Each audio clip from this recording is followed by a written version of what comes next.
మామ ఈ వీడియో చూడు ఒకసారి. గిన్నెలు కడిగేది మధ్యాహ్నం నుంచి గాడిదలు కాసినావా మీ ముగ్గురు?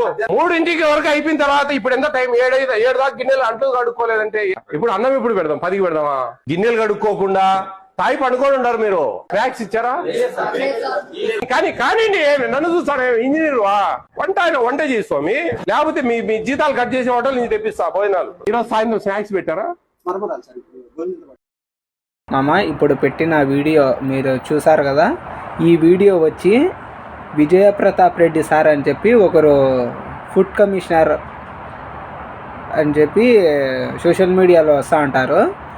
ఈయన చాలా వైరల్గా మారినారు.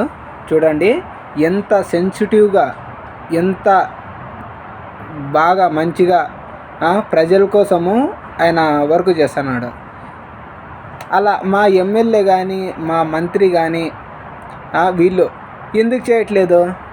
ఇలా మండలాలకు పోయి జిల్లాలకు పోయి ఏం ప్రాబ్లం ఉన్నాయి ఏంటి అని చెప్పి ఎందుకు అడగట్లేదు? మేము కొన్ని సంవత్సరాల నుంచి తిరుగుతున్నాం, మా చేను గురించి కానీ మా మళ్ళ గురించి కానీ కొన్ని సంవత్సరాల నుంచి తిరుగుతున్నాము. డబ్బులు ఇవ్వండి, అది చేస్తాం ఇది చేస్తామని చెప్పి డబ్బులు తీసుకొని గుమ్మన అయిపోతున్నారు. అలాంటిది వీళ్ళు పోయి ఆయనలాగా విజయప్రతాప్ రెడ్డి సార్ లాగా విచారిస్తా చేస్తూ ఉంటే ప్రతి ఊరు అలా తిరుగుతూ ఉంటే, మీకు టైం దొరికినప్పుడు అలా తిరుగుతూ ఉంటే ఈ సమస్యలు బయటపడతాయి కదా. మీరు కారులో తిరిగి ఇంటికాడ పడుకొని ఉంటే మీ ఇంటికి వచ్చి సమస్యలు చెప్తారా?